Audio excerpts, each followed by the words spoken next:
Welcome back to Open Up. What a fabulous day and exciting too, Don. Young men who've done something unprecedented. We're going to tell you about that. But first, we want to tell you about some of the businesses that stand with us in this show as we go on. First of all, we've got, there we are, DB and Printing, DB and Company Printing and Marketing.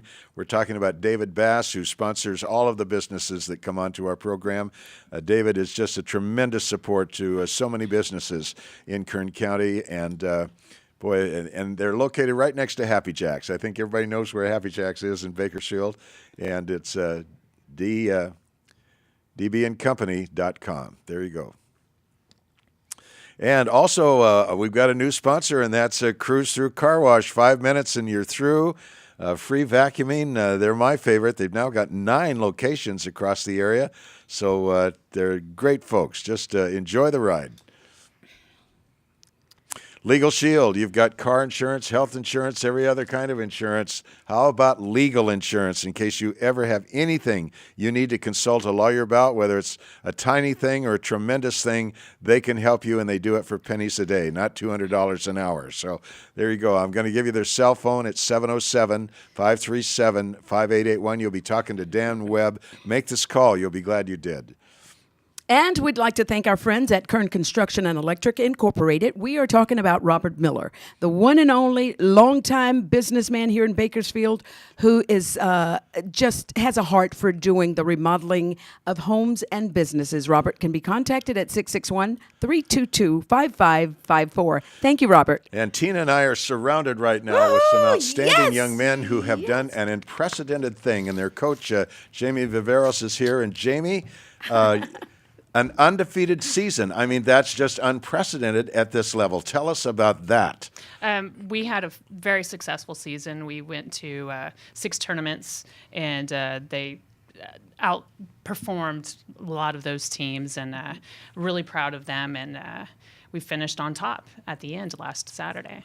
Jamie, to achieve at that level takes a winning attitude. And you were able, as a coach, to instill that attitude. Tell us how you did it and how it should be done for young men all over America and the world.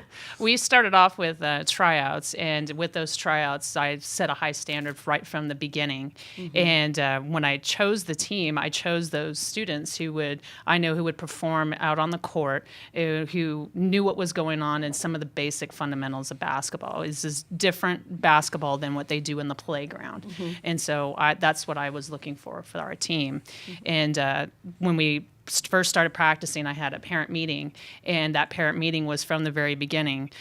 This is what we expect. This is what we're going to achieve at the end, and we're going to be doing it in the classroom as well as on the basketball court. Excellent. So there's none of this, why aren't you playing my son more? Why doesn't he get any more playtime? Right. It was from the beginning. This is a team sport. You will be a part of a team, and if you can't be a part of the team, then we don't want you on the team. And at each level of competition, as you kept going higher and higher in the tournaments, I mean, that would take a higher and higher level of motivation on the part of these young men. How did you bring them along and have them rise up and make them equal to that challenge? We knew ahead of time, and I had told them that there was some teams out there we need to watch out for. And the more we see these teams at tournaments, the more likely the chance that they're going to come back and get you, because they already know your players, they know what's going on. And so we would actually at practice go over some certain drills or certain plays to get ready for each one of those teams. And you have someone here with you, one of the players. This is sitting next to you. Yes, this is Kadar Waller. He's an 8th grader on our team. Kadar, you were the point guard, and you saw your teammates, and there must have been a growing level of confidence. We can do this. We can win this. Share that with us. How did that grow as a team? Yes, sir. Every practice, we try to make it intense, and in game time, we just come together and win. We play together, practice together, and make sure we have like a certain GPA so we can be successful. Oh, excellent. Did you see a growing level of confidence and swagger in your fellow teammates as you just went on winning and winning? Yes, sir. We got more, like, as we went on, we became like more like a family. So we're all brothers, I would say. You know, you hear that a lot, don't you, Tina? That successful anything, it's like becoming together as a supportive family of one another. And it takes that, Don, even like you and I, sister and brother. Yeah. Like family. Yeah, that's true. And then we have the Kadar's mother, who is the She Power ambassador, coming on She'll later. be on the last of the show, and we'll know where she gets her power away. Yes. Let's go back to Jamie for a minute. Jamie, tell us more about yourself. Oh, I'm a science teacher at Tevis Junior High, so I do have most of the students on my basketball team in my class. Okay. And I also run the AVID program, which is a college-based program, and at our school as well. Jamie, as I understand, you weren't just teaching these guys to play basketball. You just weren't coaching an athletic Right. team. You were preparing young men to move on academically and socially. Your thinking about coaching is much broader than just winning ball games. Tell us about that. Well, I played some college basketball, at Ventura Community College, and my coach instilled on us about academics, and I wanted to bring that to every team that I coached. Yes. And had those high qualities as far as you need to make sure you do this. There's sportsmanship on the court. And so at the beginning of the season, I told, my team, we're going to do study hall and you're going to get, high grades. And so after the first quarter, 85% of the boys were honor roll students. Wow. Really? Yeah. 85%. 85%. And the rest rising up to that level. Exactly. Yes, yeah. Exactly. It sounds like you're in the right place that you should be in life, Right. Right. leading others, teaching, showing them the way. Yeah. That's what it's about. Jamie, Yes, what did love you it. observe in, these young men start out as raw recruits that you brought into the team? Tell us what you saw in their personal development, both academically and as young men, and what you were able to accomplish there. Well, I know with our seventh graders, we have 5 seventh graders on the team, and them coming into junior high is really rough to begin. And so they coming in had a big role coming in and having to learn the system and to have all these high standards. Right. And our 8th graders who kind of fell short a little bit on some tournaments last year, they had that desire and the strive to, we want to have a great season. And not only that, I want to be on a roll. So I had several come to me this week and say, hey, I got a 4.0 this quarter. Hey, I made honor roll again. So that's just very heartwarming. Yes, yes. I was For them gonna say. to keep going on that.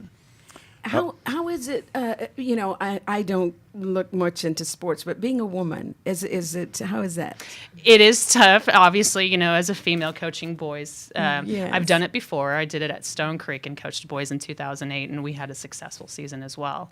And you're going to get the looks, you're going to get the smirks, and, coming in as a female, they kind of look at you a little different, kind of look at the assistant coach and walk over and try to shake their hand right away, and no, I'm the coach. So I've gotten that plenty of times. Kadar, what did you feel and Yes. your teammates coming in and having a woman teacher coach your Well, team? I didn't have a problem with it because she knew what she was doing, Oh, and she was assistant coach last year, so we already had a feel at how she coached. She knew what she was doing, and if you didn't shape up your mom and handle it from the rest of it. Chris, say again. I didn't hear you. Okay, yeah, all 3 right. minutes. What else would you like to tell us?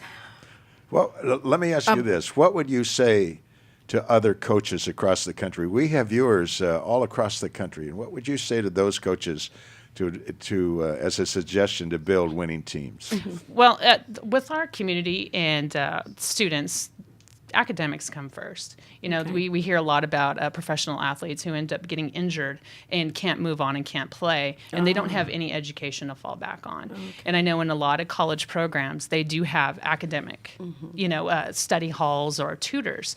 And I don't see that a lot in our high school programs where they can actually go and study with a group and then go to practice, because it is a lot that they're taking out of their time, 2 to 3 hours a day practicing. And then now I got to go home and do homework. So I was fortunate with this group where we would sit and do study hall, and they would help each other in their classes. So that was very fortunate. And then I wish other programs would pick that up. So that'd be nice. Do we have a minute for you to tell us who all of these young men are behind Yes, us? yes. Oh, yeah. name them. Why don't they introduce themselves? Well, So we'll start. they won't be able to hear it, so Oh, you'll okay. have to That's right. introduce You're not on them. microphones. So we have Mitchell Castillo, and then we have my son, Daniel Viveros. We have Abraham Hernandez. Oh, And we have Andrew Chafee. We have Josh Kodeman. And in the back, we have Keithan Crawford. And we have Nicholas Gonzalez. And we have Taj Wright. We have Anthony Maldonado, Lawrence DeRue, which is behind me, and then R.J. Banks. Well, guys, Okay, a you big have hand done. for them. Yeah, let's hear it. You have done a tremendous thing, and you have really set the bar high here in Kern County and across the nation as people and coaches look at you and what their sons are doing and what their sons can do. So you've been a real inspiration Yes. to a lot of people. We commend you, Yes. and God bless you as you go forward in your lives. Yes, and thank you so much for being here and enjoying it. You bet. And open up. All right, when we come back, what is it about prayer that has a healing power? What is it? So we're going to hear from a man who's coming to Bakersfield to give a special lecture on that. We'll hear from him by telephone. We'll be right back.